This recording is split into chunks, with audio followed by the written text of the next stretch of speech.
Hi, I'm Hannah. And I'm Hanna. And this is Horror Hour with the Hannas, where we are hosting the 2024 Horror Oscars. And we are talking about our season and year in horror as a whole. Yep. Yeah. So let's just kick it off by talking about our year as podcasters. Yeah, this is our first full year doing it. We're talking calendar year. Yes. So we've done it. We have done it. So this will be the official end of season 2. Yes. Yeah, I think at this point we're just going to consider a season a calendar year because I'm too lazy to break it up 52 from there. episodes a season. It's like a sitcom run. Exhausting. Yeah. At some point I feel like we're going to have to be putting out less content, but for now, here we go. We're going. We're doing the damn thing. So Matt, what would you say were the highs of our podcasting year? Like anything that you're like, we did the damn thing. Yeah, I was just going through our list of everything we saw, and I was like kind of amazed with how many films we saw in theaters, which is like my favorite place to see a movie. Mm-hmm. And like there were some highs we saw in theaters, and the 2 I'm really thinking about are 3 actually. Getting to see The Substance in theaters was a crazy experience. That was wild. The 2 of us walked out both like giggling, unable to like even talk about what we just watched. Yeah, go look at our TikTok as long as TikTok is still legal in the US because I posted a video of my reaction when leaving the theaters, and I'm like laughing, but like maybe I might start crying. Like I can't tell what to do with myself. We also got to see Trap in theaters, which was something I had said was one of my most anticipated of the year. That's and so funny. I had an absolute blast in the theater set. And then also one of the earliest ones we saw was I saw the TV Glow, which was incredible. Like a really incredible movie that I think probably flew under the radar for a lot of people. And what was crazy about that one is we had seen the trailers for that a couple times, and neither of us were that enthusiastic about it. We were like, oh, the trailer looks pretty, like stylistically, but like I have no idea what it's about. The descriptions aren't really selling it for me. I don't know. And then when it came out, we were like, oh, I heard it's good. And you know what? Screw it. Like, again, stylistically looks cool, like let's do it. And then it just knocked our socks all the way off. Well, I was a fan of We're All Going to the World's Fair. Which I haven't seen. So I had like a little bit of knowledge of like what I kind of expected from it. So I had no expectations besides I thought it would look pretty, which it did. But those are all my big highlights. Just all the times we got to go to the theater. You know what? I shout out Cuckoo as well, which I think unfortunately didn't really get that much praise. Well, it got praise, but that one's not a lot of people talked interesting about it. Because our best friend of the pod, Matt Dalton, the actor, was so excited for Cuckoo. Like, talked about it nonstop, thought it was based off a book called Cuckoo, bought the book, read the book, wasn't based off the book. like he was so thrilled. And then we put out that episode, and it's one of our least listened to episodes of the year. I don't think anybody saw Cuckoo. People really aren't talking about it that much. But some of the other podcasters we've worked with did really like it. I just think the average horror viewer might be under the radar too. But I would recommend that to most people. I would say one of my craziest theater viewings was definitely Longlegs. I think what you want about Longlegs, whether it lived up or didn't live up to expectations. That was a movie I had been looking for so and I long. forgot we saw it in theaters. So that was another one. Yeah, we went to that. I was looking so forward to that. That and Late Night with the Devil were 2 I was really looking forward to seeing in theaters. And Longlegs in particular, I think the marketing for that was just so incredible that it just made the whole experience we had to have seen at least 7 horror movies in theaters this year, new releases. At least. Maybe more, because you started naming ones that I had forgotten that we saw. So we saw a lot. We're giving AMC and Landmark a lot of money. I mean, there was a couple weeks where we saw multiple movies in a week. True. So, which we're just kind of wild for that, but yeah. So it's been a fun year in terms of new releases. What are your highlights for the podcast for this year? Well, first, as always, I love that we managed to do so many collaborations, whether that's with our friends who are or are not podcasters or fellow podcasters and people that we've met on the internet. I think that is so fun to make internet friends and get other people's differing opinions, especially people who are from a different walk of life from us. So that has been really cool. we will be having some of those podcasters on the episode later. So instead of listing them now, you're going to get to hear from them during our 2024 Horror Oscars presentation. But the other major highlight I would say I have of the year is that our TikTok finally popped off a little bit.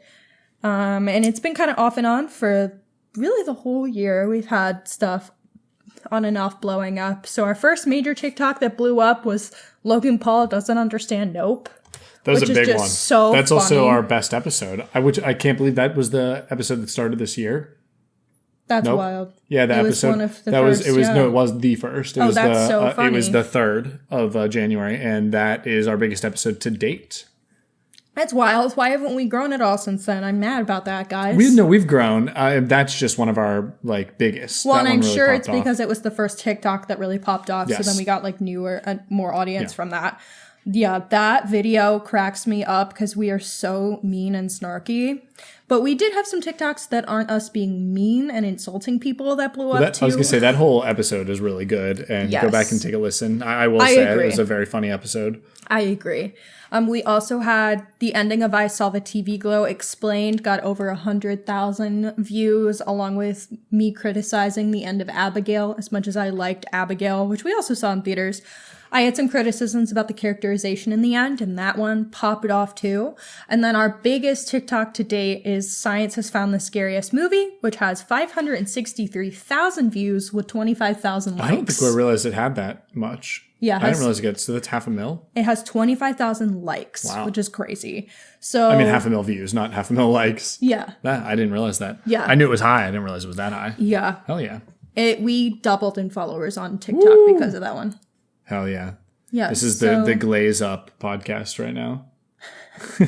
Well, we might as well talk about our highlights before we get into, some of the films we covered and stuff. I thought we deserved to give ourselves a little pat on the back.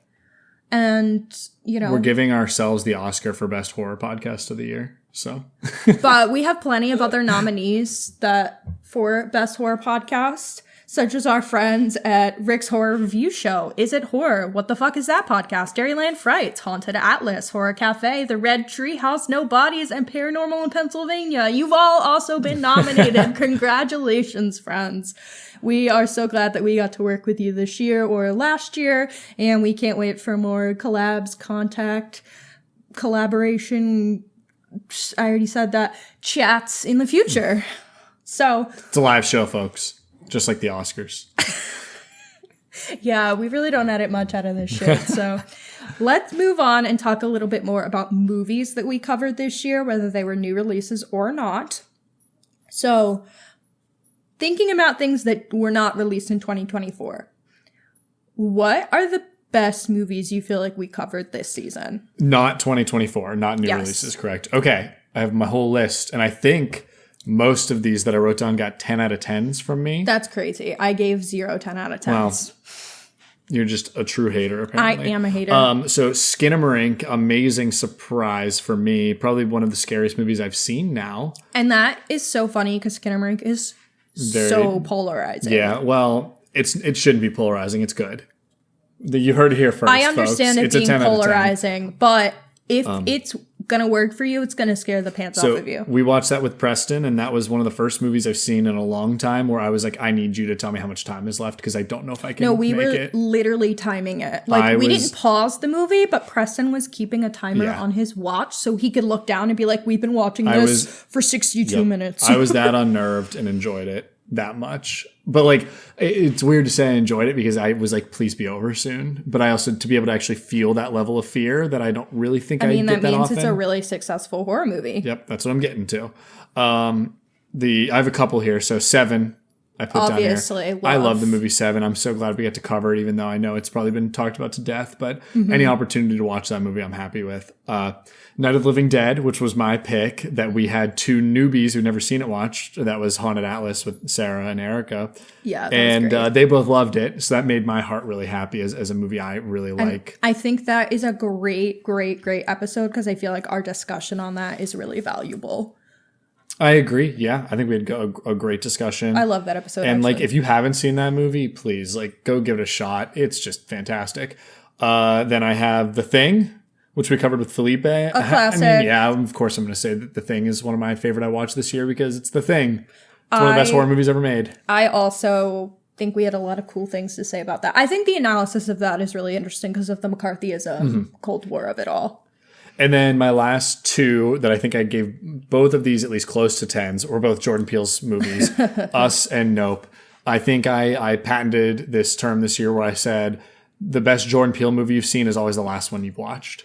And I stand by it, where pretty much every time I watch one, I'm like, nah, that's the best one. And then I move on to the next one and I watch like, no, it was that one. So he really is just like a special filmmaker. We're really in need of a Get Out rewatch because I'm pretty sure you haven't seen that in a couple years. And I would like to see if that falls into the same. I just love Us and Nope so much. So we'll have to get back to it at some point. Maybe we'll cover it. That's also been talked to death, though. So yeah, it has, which is why we haven't done it yet. But so a lot of high movies for me this year that are on the not 2024 list. Yeah. And what about you? I am not going to repeat some of the ones that you said because we'll just say them and then don't say anything about them. Yeah. I mean, I also had Skinamarink, The Thing, 7 on my list. I think they're all incredible. I forgot to put Night of the Living Dead on my list, but. Also, I loved that episode. I'm really glad we covered it. So also, that's a movie that I could see you really disliking. And I remember you like almost go into that movie kind of cranky, and by the time the credits roll, I did. You're like glued to the TV, which is a testament to how good it is and how it's withstood the test of time. I think it's funny that I specifically went in, even like the second time watching it, like really cranky because I knew I liked the first scene. Like they're going to get you, Barbara, cracks me up. Like, so why was I so pissy? I don't know. That's just me. It's a personality flaw. But I really enjoyed that we covered Barbarian because I love that movie to death. It's probably one of the highest ranked movies for me that we've covered.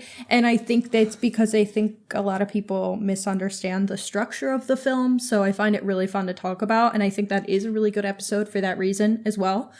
I was really glad to rewatch Wreck because I adore that movie. I think it's so fun and it's one of my favorite found footage films.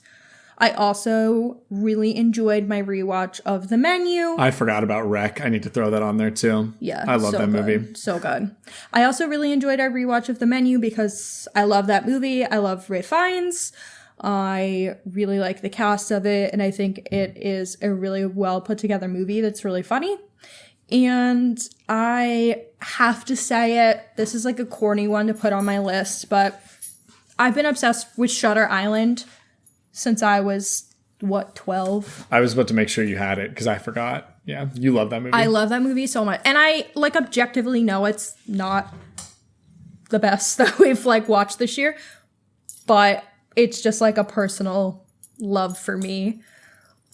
My middle school Leonardo DiCaprio obsessive phase has not quite faded. So understand. Well, you're too old for him now, so I know. Unfortunately, at 28.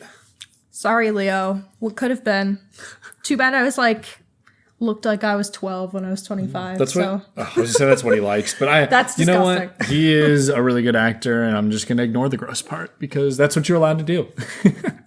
He's not that gross. All the girls are of age. I mean, he also does a lot of great advocacy work, and the stuff he does for the environment is really cool. This is just like the Oscars, though, because I feel like the host would be like, "Yeah, Leo, something about only dating girls that are under 26," like Billy Crystal up there. It's gonna be Conan, right? So we did it. I didn't have a well-written joke though, but I'm sure they'd hit it. Are we gonna have We need to have our Chris Rock slap moment. Oh my God, no, we don't. We don't need it. Matt, it was so traumatic for the people in the audience. Yes. You don't understand. You could have killed him. Do you remember that? Was that... I can't think of his name. I don't remember anyone saying that, but it was extremely dramatic. The famous Judd Apatow. No, he didn't. Yes, he did. No, he literally tweeted about... And Judd, he was like... Are you sure that wasn't a joke? I'm positive. He was like, he could have killed him. And basically it was like the war on comedians or something. I don't know. It was one of the... I swear Judd Apatow. I'm not looking it up. I'm just going to do defamation. Okay. It was him. And, okay. Yep. I'm sure you're right.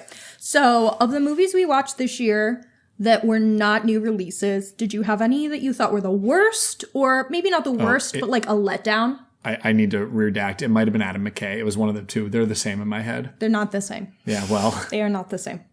Okay.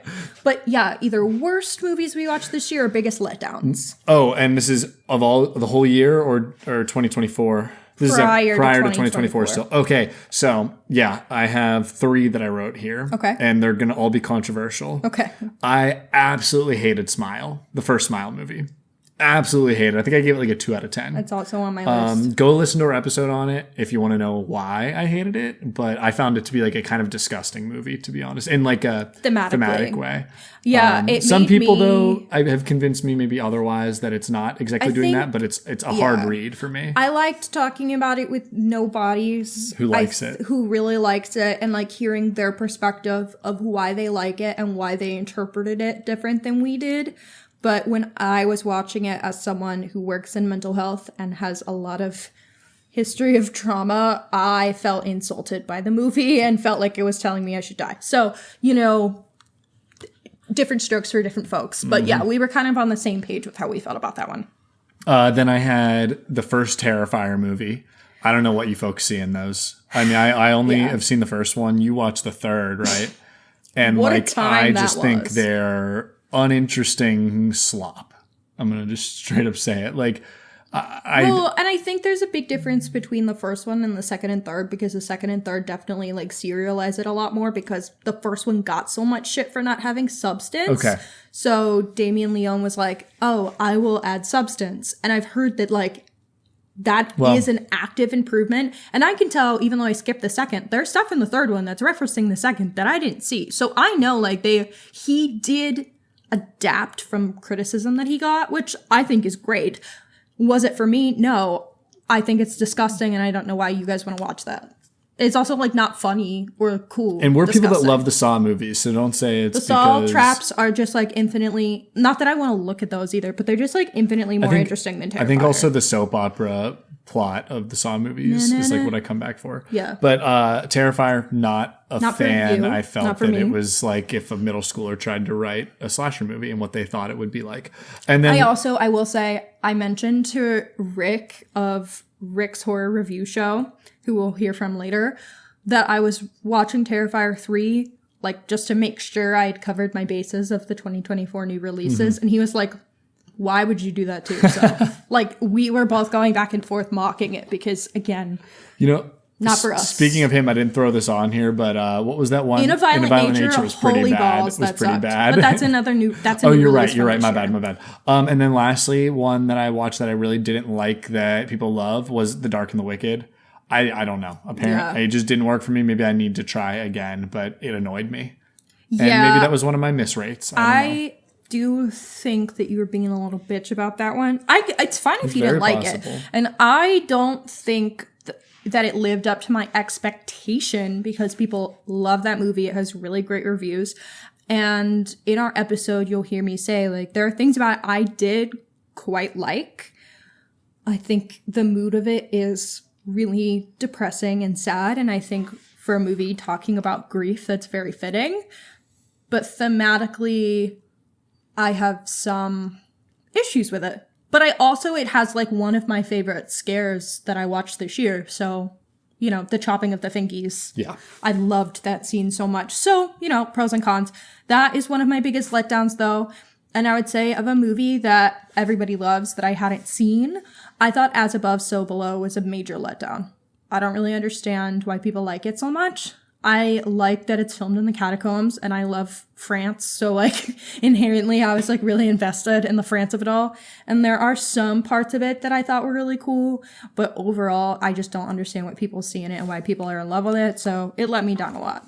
And then of course, like we said, Smile just like really got me in a bad way. Yeah. So cool. Of our 2024 releases, did you have any least favorites? I know you started to say In a Violent Nature. Yeah, not a fan of In a Violent Nature. Immaculate, I thought, was kind of pretty mid. What's the stuff? Oh, Night Swim. That's a whole Night Swim was really bad. There's any I'm missing? I think those are. Well, I think we did a good job trying to avoid movies we thought were gonna suck. So, like, we didn't see Tarot, we didn't see Sting, like, we didn't see Imaginary. Like, we avoided those because we knew they weren't going to be good. So, of the ones we did see, Yeah, Night Swim is just hilarious. It's just like not even worth discussing.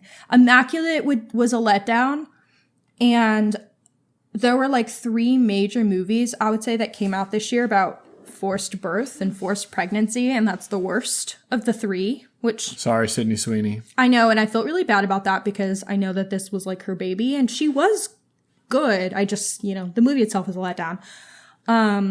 And stop motion, I fucking hated that movie. And I can recognize the parts of that movie that were really well done. It just like wasn't for me. Thematically, it was a hot mess. I agree with you on stop motion. And there was a lot of elements to it that I thought were kind of useless. Like cutting into your leg. So go listen to our episodes on them. Yeah.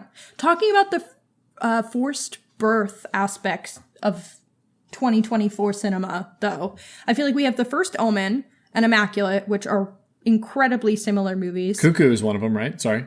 Cuckoo. Yeah. And then Alien Romulus. Oh, weirdly enough, Cuckoo is the most interesting of all of those. And probably the least watched of all of them. But I would say Cuckoo says the least about forced birth. That's probably true. Like, I think it doesn't do a very good job with any sort of analysis besides, like, it bad, which I don't love. Can I also say Alien Romulus doesn't do much, but it does a lot, but that's because that's like a staple. It's the staple of the Alien franchise. Exactly. Yeah. And so like when it's not doing anything unique. And I enjoyed Alien Romulus. We didn't end up covering it. But we did watch it. It was fine. It was very like, it's not a top 5 Alien movie. Or no, it is. It might be number 5. Fair enough. Who knows? I haven't seen enough. Yeah. We're going to cover the first Alien movie. Out of all next those, season for you. I might have liked The First Omen the most. That and Cuckoo were like my number 1. The First Omen was fine. In terms of like the forced birth discussion analysis, I think The First Omen did it the best. Yeah, I agree. So, and I think the lead actress did a really good job. Was she my favorite of the year? No. And I know she was for a lot of people. So just throwing that out there that I recognize she did a good job. She's just not my top 4. So she's not nominated today. I'm sorry. So before we start to get into our Oscars, let's talk about our top 5 2024 horror new releases. Are you going to go through all 5 and then I'll go through my 5, or do we want to go back and forth with it? Let's go back and forth. Okay. So, Matt, why don't did you have any honorable mentions that aren't in your top 5, but you want to shout out? Nope. Okay, I'm going to shout out a couple. I was going to shout out Cuckoo because I do think Hunter Schafer fucking nailed it. Dan Stevens is hilarious. And it's a bananas concept that I thought was really fun. A Quiet Place made me cry. Not that Quiet Place Day One made me cry. You know what? That's a good shout out. I did enjoy that one. Shout out.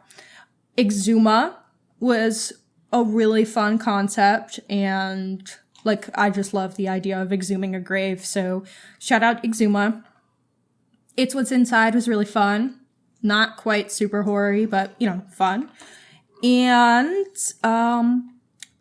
this is hard to not put in my top 5 because I really, really, really liked it when it came out. And I love the lead performance, but Late Night with the Devil is not my top 5. And I would like to give it a shout out because I thought it was really fun. And I like movies that are set in like one short period of time, one room, yada, yada. So you know my gripes with that movie. I know. And we don't need to get into that. I just wanted to throw, that is so true. So it doesn't deserve top 5 for that. Okay, Matt, give us your number 5. My number 5 is as shocking to me as it is to you. I have Smile 2 in my top as my number 5. That's also my number 5. Yeah, that's crazy. Listen to our episode on it, but Smile 2, weirdly good. It took all of our criticisms from the first movie and really solved all of the problems that we had. Pretty much every single one. Like thematically, I think it worked a lot better with the additional element of someone who has been through treatment for their trauma and whose support system is not helping them and not treating them with the respect that they deserve. Someone who has the coping skills, but because their support system is failing them, I think like it adds this extra dimension. And I do think having the substance use storyline makes the entity and that piece of it more interesting. And I do feel like the performances in the first one were kind of lackluster. And I think the performances in Smile 2, like, our girl knocks it out of the park. Naomi Scott, one of my favorite performances of the year. It's maybe tied for my favorite. Like, I loved her. It was funny because we saw this with Matt Dalton. And I think all of us who did not like Smile, all of us didn't like Smile. We all hated Smile. And then Hannah and I, we all saw it in theaters. And I remember being like, I kind of, like in the middle of it, I was like, is this good? Yes. And yeah. It was so good. Scary. I thought the scares were infinitely better as well. Well, so shout out Smile 2 as both our number 5s. Yes. Do you want me to go to my number 4 now? I can do my number 4. Okay, you do your number 4. My number 4 is Longlegs. I thought that, and I just rewatched it to confirm. I think Smile 2 and Longlegs, I haven't rewatched Smile 2, so they could be interchangeable. I'm not sure, but I really liked Longlegs stylistically. I really liked the performances in it. I think that the first 2/3 of the movie are great. I think the end is where it goes downhill quite a bit, but I do love a little detective story, and style and visual appeal goes a long way for me. So I could not help but put this in my top 5. I did not put Longlegs in my top 5. That's fine. Just want to shout that out. What is your number 4? My number 4 is Oddity, which was another surprise one. Limited release, at least it seemed like it. Mm-hmm. Really unique and probably the scariest new release of the year. I agree. I thought that it was pretty fucking scary. It's the movie overall that had the most hides and screams of the season. There you go. Well, what do you got next? My third place was Oddity. Oh, there you go. Easy enough. So, yeah, I thought Oddity was a ton of fun. Like we said, I think it's making its place there because I did think it was so scary, and it got me in a way that no other movie of the year really got me. I think it just has like brilliant jump scares. That tent scene and the camera scene were fucked up, and I loved it. I don't have a lot to say. Like, I don't think it's the most unique movie of the year. It's not doing like anything crazy stylistically. I thought Oddity is pretty different, actually. I disagree with you on that one. I thought that was much more unique than a lot of horror movies, but yeah, I don't know if I would agree with that. I don't think it is like I think for the genre and the specific subset of the genre it's in, it's not doing anything like crazy, but it was so scary that it was a win for me. Yeah, I guess maybe narratively I thought it was unique. Like the setup with our blind protagonist. I do like a blind protagonist. I thought that was very fun, and you don't see that a lot. Well, all right. You want to tell us your number 3? That was your number 3. So you tell us your number 3. My number 3 is... I don't want to hear it. I know what it is. It is M. Night Shyamalan's Trap, which was one of my favorite theater viewings of the year. I had so much fun. I absolutely love this movie. I really, really love this movie. And guess what? I'm not the only one. Don't pretend like there are a lot of people that like this movie. And every time I speak my mind, I have people being like, oh, I found another person that likes Trap. So I'd say give it another shot. You should remember that it is supposed to be goofy. It's supposed to be silly and fun. But Josh Hartnett, great performance. M. Night Shyamalan is a really good director. Like, I'm talking just from a directing standpoint.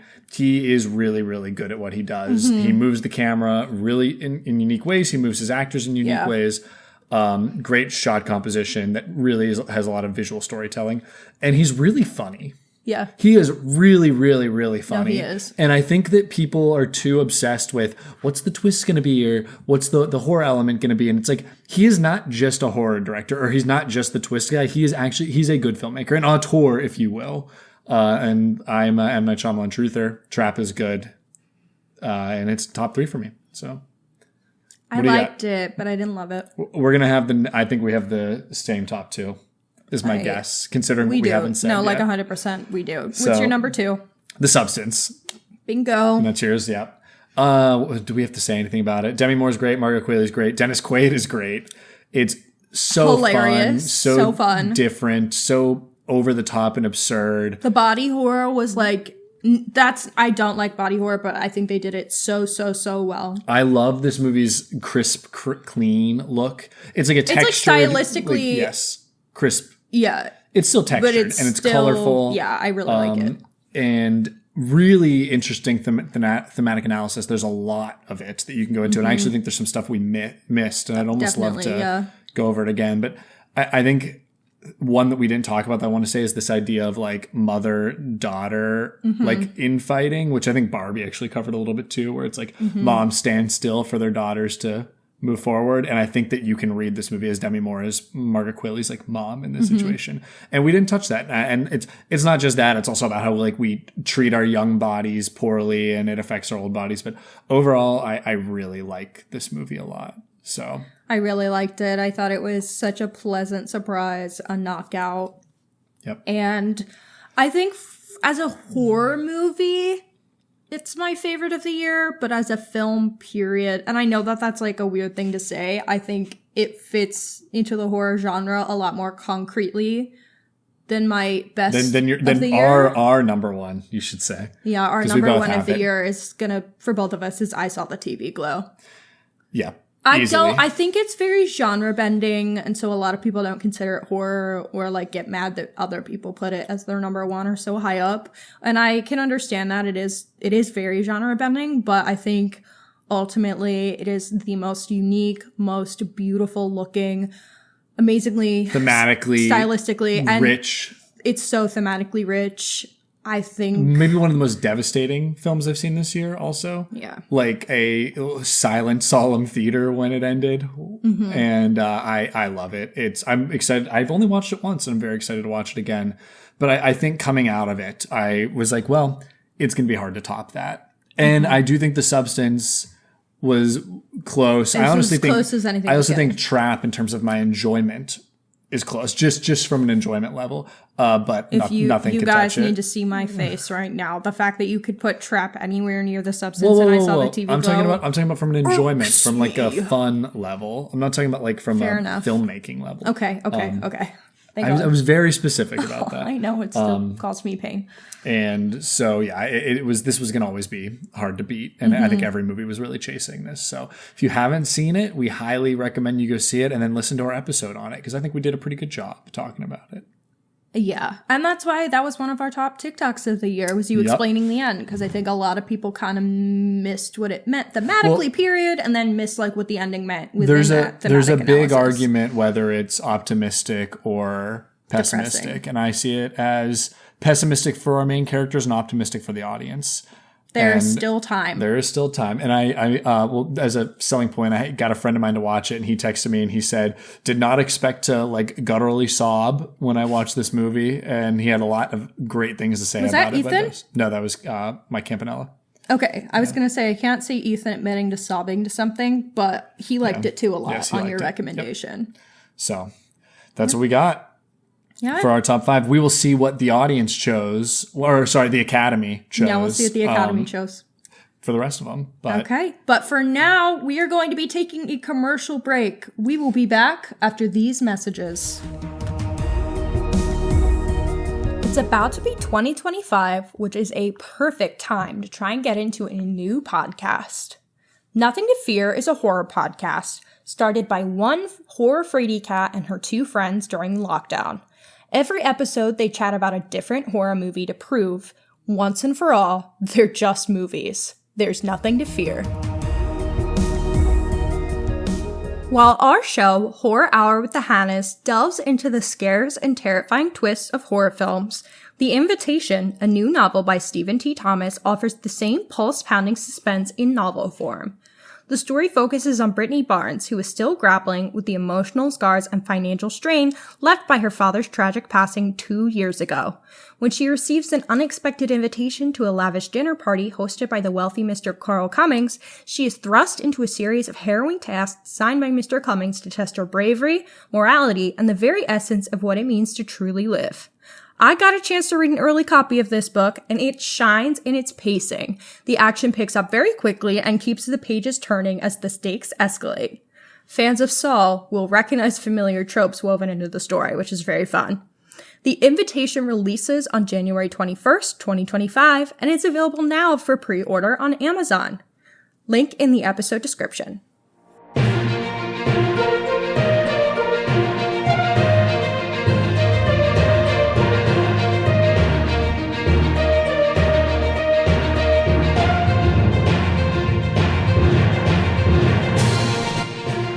Well, we thank you for joining us all in the Dolby Theater tonight. And what a beautiful evening we have here. I have my co-host Hanna here for the 2024 Horror Oscars. We're happy to see so many of you wonderful people joining us for this evening. Hanna, are you excited for our wonderful nominations? Matt, I can't even begin to tell you how thrilled I am to go through this award season with you. There have been so many wonderful films and not so wonderful films to come out this year, and I am just thrilled that we get to talk about it together on the mic. And this is just such a horrific night in the horror industry. We have, is that Rick from Rick's Horror Review Show over there in the audience? My goodness. I mean, everyone's here. So, where do we begin? I need everyone to know that Matt, while recording on a podcast mic, is holding a pen separate as a mic. I do not understand these fourth wall breaking moments, but you will not take away from my magic of this evening. Okay. Well, first to the stage tonight is our friend... He's been mentioned earlier, Rick from Rick's Horror Review Show to present the first award. Rick, come on down.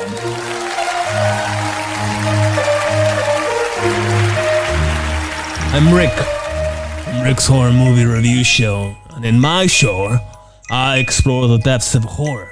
Everything from psychological thrillers to creature features, and occasionally even the blood-soaked corners of the genre.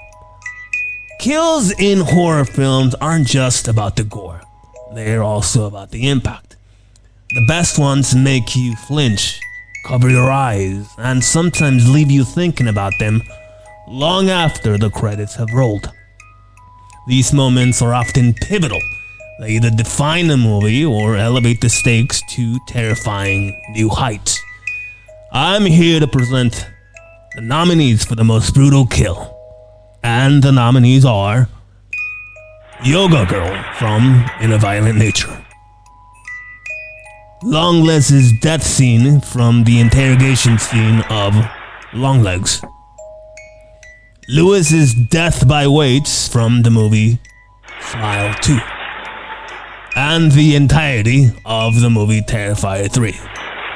Each one of these is a testament to the creativity and the twisted minds of the filmmakers who bring these moments to life. Let's see which one rises above the rest. Rick, thank you for joining us this evening. And now my co-host Hanna has handed me the envelope for most brutal kill of the year. And our winner is Yoga Girl in a Violent Nature. Woo! Yep. And Matt, your personal opinion, what would you have gone with? What would you say was the winner? I have to agree with the Academy here, Hanna. Yoga Girl was insane. A movie I didn't particularly like that much. However, seeing a woman's head pulled through her abdomen is just hard to beat. So, I agree. Shout out to the other nominees. It was the only win that In a Violent Nature could possibly get, and it pulled through. In a landslide, I might add. Well, let's bring up our next presenter, Steve from Is It Horror?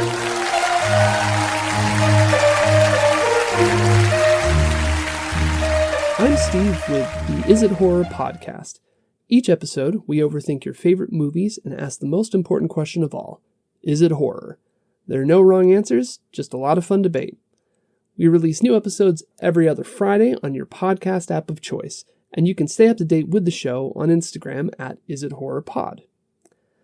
On our show, we do a lot of film analysis, and I have a few statistics to share with you. Hannibal Lecter only appeared in Silence of the Lambs for about 30 minutes. Beetlejuice only appeared in his movie for about 17 minutes. And Bruce, the shark from Jaws, only appeared in that film for about 4 minutes. The point is, supporting roles can have a huge impact, especially when it comes to the horror genre. The Hannas have invited me to present the nominees for the best performance by an actor in a supporting role.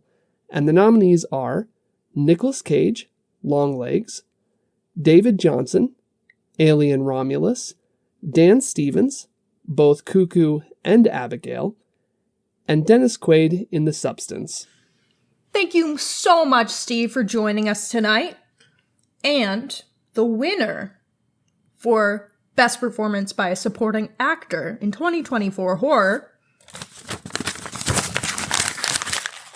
is David Johnson for Alien Romulus. And Hannah, it couldn't be anybody else.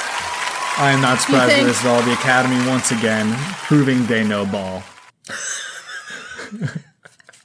I did think that he did such a great job, especially for a newcomer coming in with a performance so hot. But my honorable mention, I will say, was Dennis Quaid. He was funny as fuck. Yeah, easy runner-up in my opinion. But Me too. David Johnson really, as a supporting actor, in some ways carried that movie. Oh, so. 1,000 and million even percent. watching it, we were both very, very impressed. And that was one of the last movies I think we watched in this horror season. Yes. So. Well, thank you so much, Steve. Thank you, Is It Horror? And thank you, David Johnson.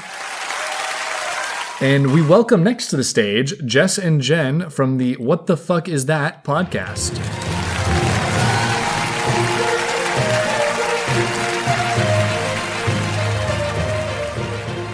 I'm Jess. And I'm Jen.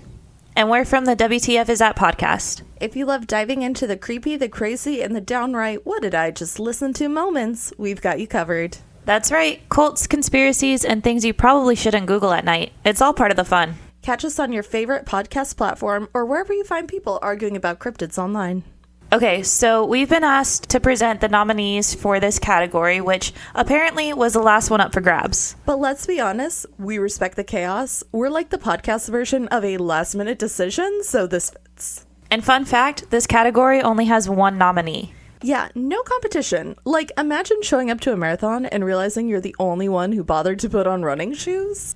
We like to call this a landslide victory, if you will. But hey, a win is a win, and we are all about celebrating that energy. So without further ado, we're here to present the nominees for Best Cat. And the nominee is, drumroll please, A Cat from the Quiet Place. Literally the only cat in the category. Congrats, you're crushing it out there. Thanks for having us, and don't forget to check out WTF Is That podcast if you love a good mix of spooky and unhinged. Or if you just need to feel better about your life choices. We're good for that too. Bye. Thank you, Jess and Jen. And now stalking their way to the stage to accept this dual award are Nico and Schnitzel, the cats that played Frodo from A Quiet Place Day One. We thank you both for being here tonight, and we hope you enjoy your horror Oscars. Wow, and they look absolutely perfect in their outfits tonight, Matt. Well, Hannah, they both are tuxedo cats. Well, I think it's time for our next category. What about you? I'm ready. Tell me what we got. Coming up to the stage to present the next award is John from Dairyland Frights.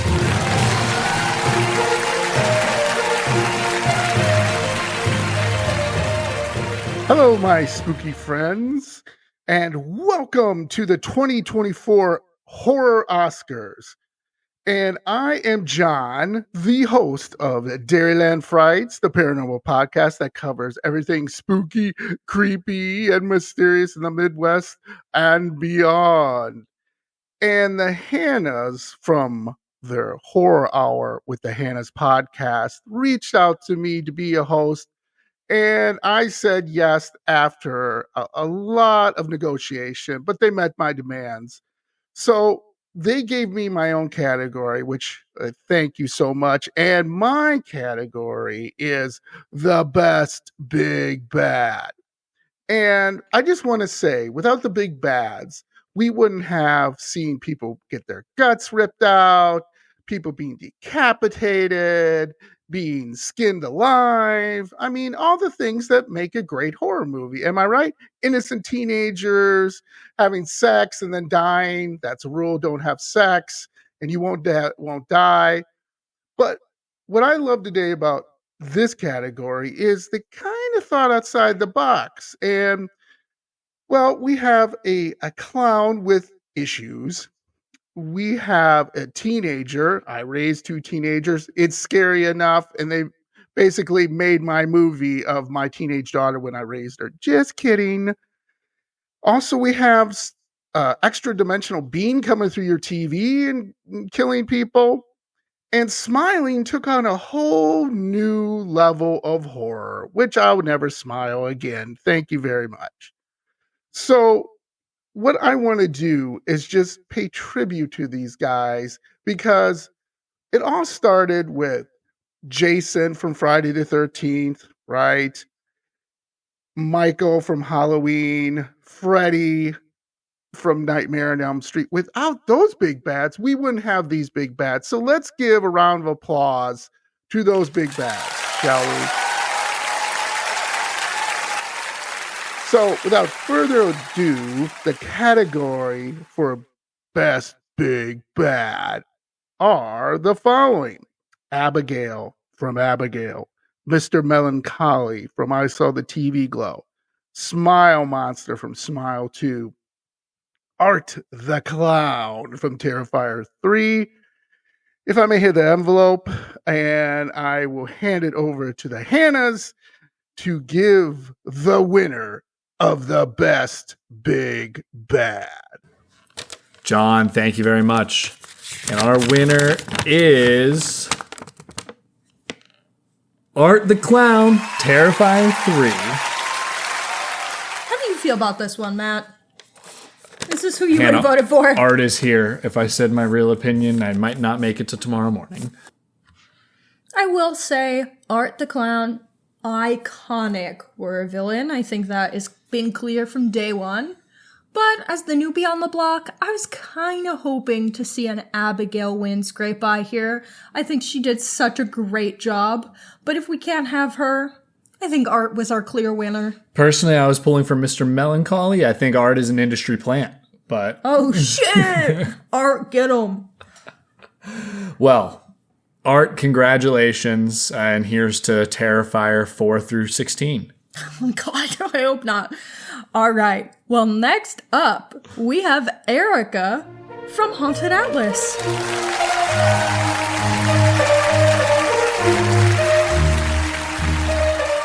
I'm Erica from the podcast The Haunted Atlas. The Haunted Atlas is a paranormal podcast that covers the history and hauntings of spooky locations across the United States. You can find us wherever you listen to your podcasts every other Tuesday. I'm super excited to present this category specifically because one of the nominees is one of my favorite actresses of all time. I'm here to present the nominees for Best Supporting Actress. The nominees are Chloe East, Heretic; Catherine O'Hara, Beetlejuice; Margaret Qualley, The Substance; Alicia Weir, Abigail. Thank you, Erica. We were so glad to have you here. Well, Matt, let's get into it. Well, tell us, our winner for Best Supporting Actress in a Horror Film in the 2024 Horror Oscars is... Open that envelope.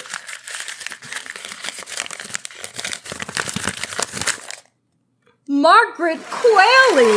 No from doubt. The Substance. I'm so excited. I didn't know. Just so you know, I'm not opening these envelopes. Hanna knows.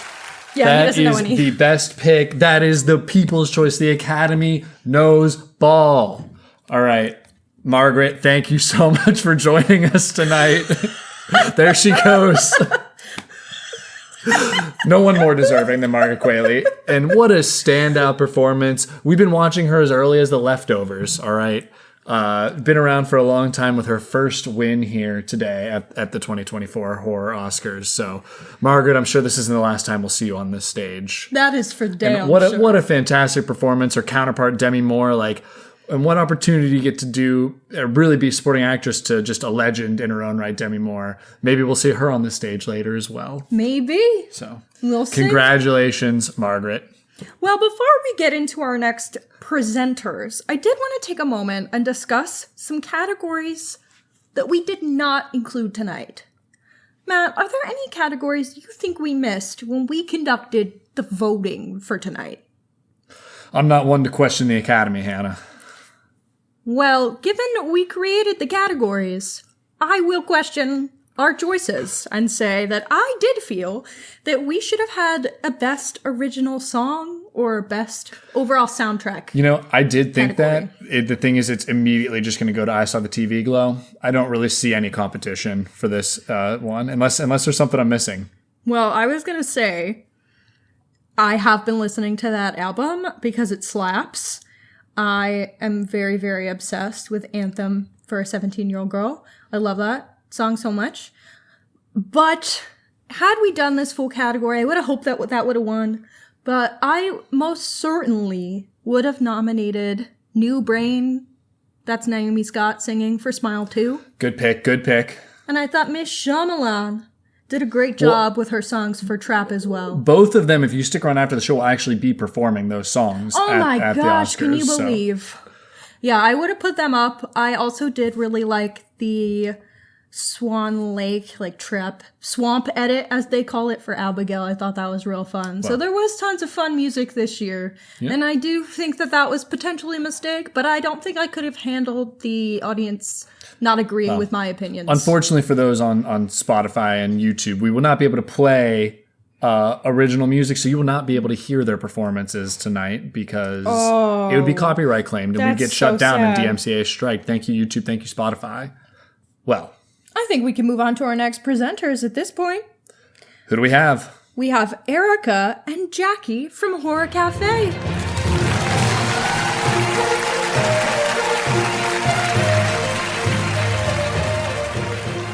Hi, folks. I'm Jackie. I'm Erica. And we're from Horror Cafe Podcast, where we're serving up a cup of horror, one episode at a time. A little bit about us. We're a mother-daughter team, and we discuss our favorite, and sometimes not so favorite, horror movies over coffee or other tasty libations. We hope you join us for a cup of coffee or your favorite libations by tuning in to listen on Spotify, Apple Music, or your favorite streaming service. You can also find us on Facebook and Instagram at Horror Cafe Podcast. So let me ask you a question, Erica. Ooh, yes. What do you like about jump scares?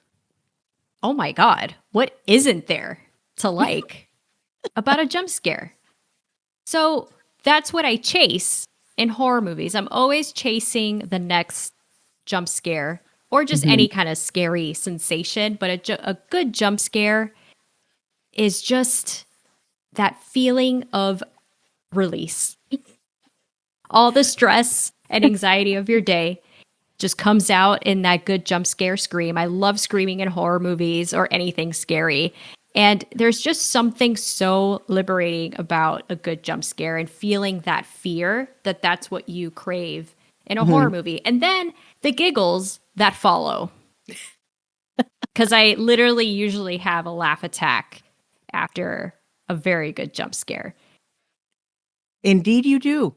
And for me, I mean, aside from the obvious, if it's got to be a really good jump scare for me to literally jump. But the most fun part of the jump scare is you. Because generally we'll watch our movies together and you will scream bloody hell and blow out my ear socket as well. That's true. And then we just end up laughing. That's true. And for the record, in this duo, it is usually me. It is very hard to get you to react to a jump scare. But I gotta say, when you react to a jump scare or when you're more jumpy than me in a horror movie, it's fantastic. It's very rare, but I rejoice at that opportunity since it's so rare with you. I know you get a kick out of it. I sure do. I mean, it's like, oh my God, look at this woman over there cowering in fear and then jumping for her life. So why are we talking about jump scares? Well, we're here to present the nominees for Best Jump Scares. I'm so excited that we got chosen for this category. Right? Couldn't have been better. We need to filter in some kind of screaming in here from you. That would be good, right? Right. So the nominees are, Erica. We have The Long Legs Reveal and Long Legs. We have the tent scene in Oddity. The quote-unquote offspring in Alien Romulus. and the headlights scare in Smile 2.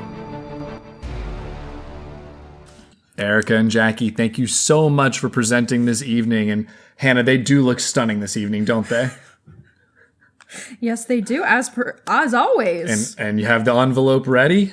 Yes, I do, Matt. All right, thank you very much. And the winner for Best Jump Scare, I'm scared myself opening this. It couldn't have been anything else, as I've said multiple times tonight. The tent scene from Oddity. I am so thrilled with this one. I was nervous that this would not be our winner, but this was by far my favorite of the nominees, and I'm thrilled that the people agree. I'm just scared thinking about it. Honest to God, I am too. This scene was great. I actually made a TikTok recently of my favorite jump scares of the year, and when I was snipping this one to include in the TikTok, I could not look at it. Well, this really does win the poop your pants category award. So great work, filmmakers on Oddity. Great work, Oddity team. Great job, voters. Great job, Academy. And next, let's bring out our next presenter, Will from the Red Treehouse.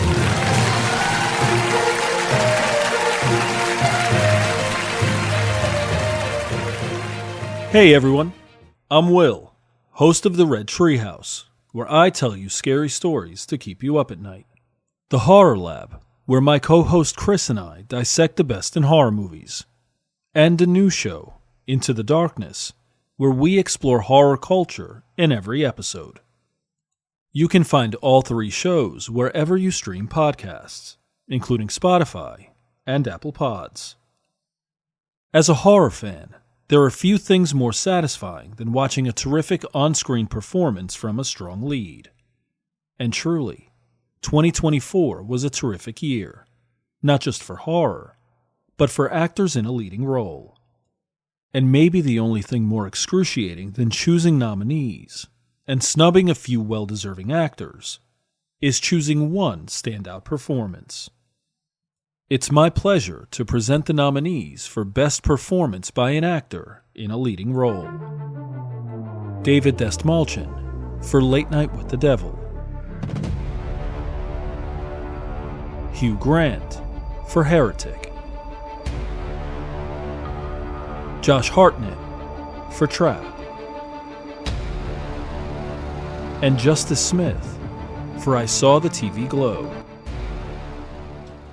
Thank you, Will. And everyone check out his shows. We will be on one of them come January. We're very excited to work with Will again. But now, the winner of Best Lead Actor for 2024 Please be horror Josh Hartnett. is not Josh Hartnett. It is David Dastmalchian from Late Night with the Devil. You know, I don't really think there was any loss for an audience here because pretty much all 4 of these had deserving roles. Beautiful job. Yeah. I think David was my winner as well. I think he was extremely standout, and I think he is what makes this movie work in the way that it does. To be honest, I actually just love him in general. I really he's think so charismatic. He's very charismatic. He's kind of a weird little guy too at the same time. I love a weird little guy. So he's got these both going for him. I really enjoy his performances. Shout out everybody here though, Justice Smith, I think really underrated performance. Extremely underrated. That just completely did not get enough votes. Carried that movie. Josh Hartnett, you know how I feel about you, baby. Baby. And Hugh Grant, the king of charisma. Yeah, what a weird movie for him. I think he really liked doing something new because he actually did a lot more press for that than normal. And he did admit to murdering some people to get into character. Love it, yeah. Really a great overall selection. And congratulations to David Dastmalchian. And we're excited to see you in more stuff. Yes, we really are. Yep. So what do we have next here on this beautiful evening? We are up to our second to last award, and I am so thrilled to be on this one. This is one of my favorite categories of the night. I can't believe it's almost over already. I know. How sad. Well, let's bring on out Lonely and Susie from Nobodies.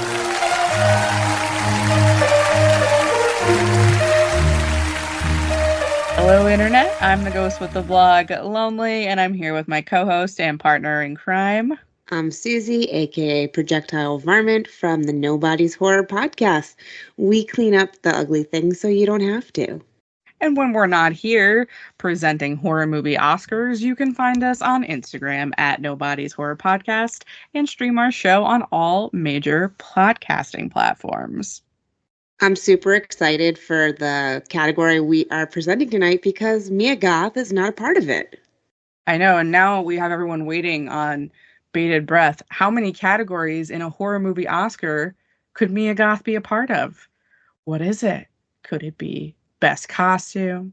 Could it be Best Scream? But no, it is none of those things. We are here to present the nominees for Best Performance by an Actress in a Leading Role. And the nominees are Willa Fitzgerald from Strange Darling, Micah Monroe from Longlegs, Demi Moore from The Substance, and Naomi Scott from Smile 2. Thank you, ladies, for coming on the show and presenting this evening. You look beautiful, as always. We are so thrilled to have two strong women presenting this award for other strong women who are not Mia Goth.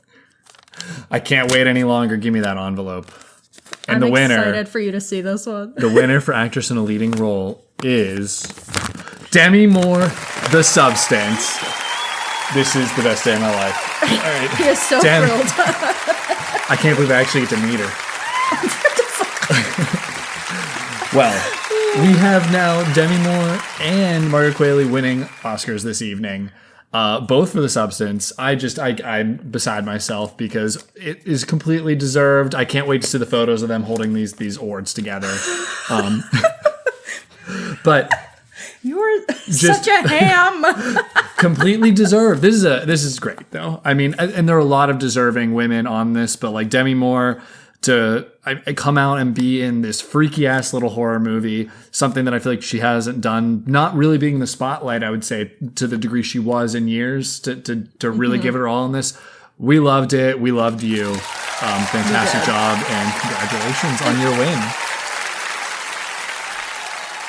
I would say the only other person, as much as like we created the list of nominees between our own feedback and feedback from followers, but mostly our opinions, I would have been okay with Naomi Scott winning as well. I think she is the heart and soul of Smile 2, but there's something so perfect about Demi, and the way that she commands the screen without using words at all is just incredible. Really incredible female performances this year. We love it. But it's time to move on to the big award of the evening, Matt. We only have one left. So, without further ado, let's bring Paranormal in Pennsylvania's Sarah out to present.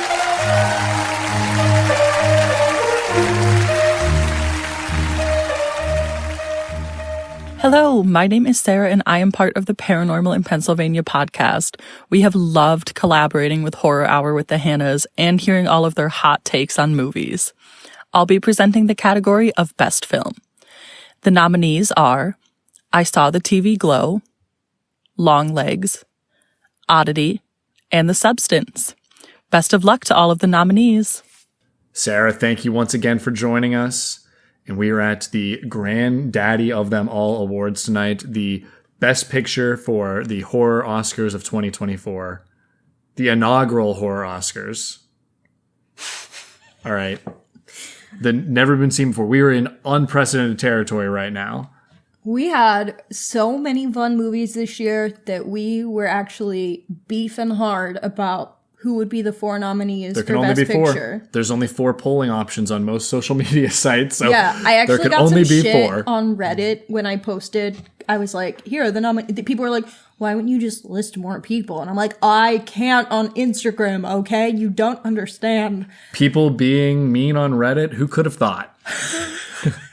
Yeah, honestly. I'm taken aback. It was a stressful time to be alive out there. I was fighting for my life. We are excited here for these nominees, and to be honest, they're all deserving in their own right for Best Picture. But there was one clear winner. And there can only be one winner. There was one nominee that received above and away the most votes. Well, I am waiting with bated breath, and I'm quite nervous. So, Hannah, can you do the honors? Yes, I can. The winner of Best Picture at the inaugural Horror Oscars 2024 is The Substance. Woo!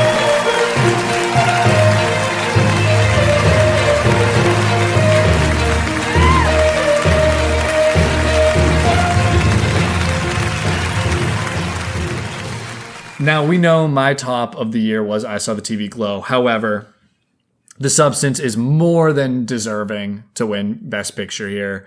Some might call it a snub. Even me might on some days call it a snub, but I cannot take away. We have such a streak here. Demi Moore, Margaret Qualley, and Best Picture here. Congratulations to the entire Substance team. Yeah. Unbelievable, to be honest. Like, what a magical night. Yeah. So what do we think? Are we happy? Was this a good year for horror? I think it was a great year for horror. I was really pleased with a lot of the new releases this year.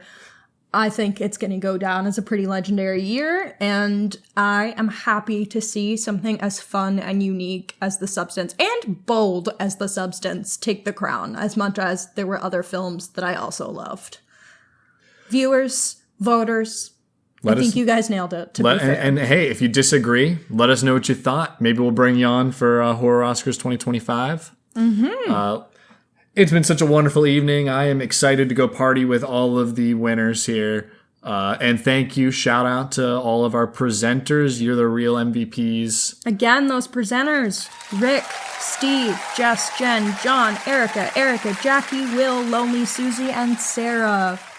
Check them out on all of their respective shows, and make sure to continue checking out our show, Horror Hour with the Hannas, starring Hanna and I'm Matt Hanna. But I also want to shout out. I'm sorry, I got a lot of. I'm trying to get played off here tonight. We got to shout out all of our friends that were on during season 2. I'm not going to say all your names. You know who you are. You don't have podcasts, so you don't get plugs. But thank you guys so much for making this happen, and thank you to our listeners. We can only do this if we've got you. And thank you to some of the new sponsors we've had this year. So yeah, it's been a fun time. Make sure to keep listening to the show. Make sure to rate us 5 stars. Duh. And if you're not going to give us 5 stars, don't bother. You can make sure to keep checking us out in the new year. We're starting off very strong with Vampire January. Yep. So, do we have anything else to say? No, I think we're here. We're signing off live from the Dolby Theater. Thank you for joining us for the inaugural Horror Oscars, and we will see you next year. We'll see you in the start of season 3. Bye. Have a happy new year.